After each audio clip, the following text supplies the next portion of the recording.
personally, what I'm hopeful of is all these also companies that may look for, strengthen their corporate social responsibility, and they want to support more of a cause. I hope that, they think of vision care as well, because we need also their support. So I hope that pandemic is really enabling people to be more open to their own community in their backyard, as we say, but also don't forget the rest of the world.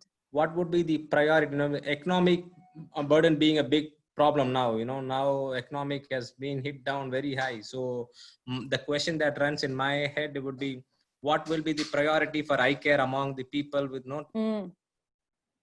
That's a very big worry. I think I think it's a very big worry for all sorts of NGOs and charities around the world right now.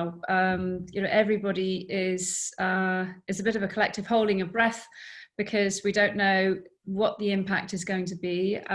Certainly in the UK, we're beginning to hear and feel a bit more of the impact that COVID-19 has had on businesses. We don't know economically really the full impact of what this is going to mean on people's ability to continue to support charities. So yeah, I mean, Peter, maybe have you got a better idea of what's the impact that's being felt from that side of things yet? Well, I mean, I think a lot of what everyone has said is what we're seeing.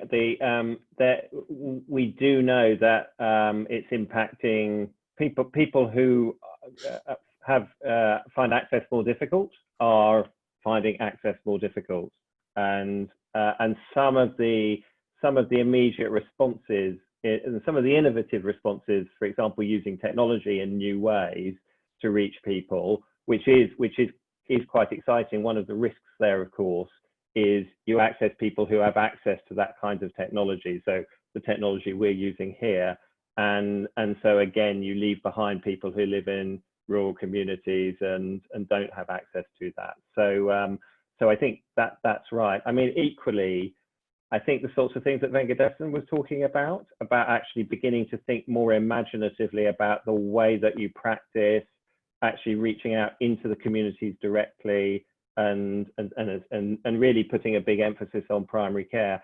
And I mean, I think all of your organizations, that's very front and center in terms of what you're thinking about. And when we talk to our members, that's very much at the sort of center of what they're thinking about. So I think people are very alive to it, but I wouldn't want to underestimate the challenge in terms of doing that. But I do get a real sense of determination that people really want to make sure that they address that, and we don't leave people behind.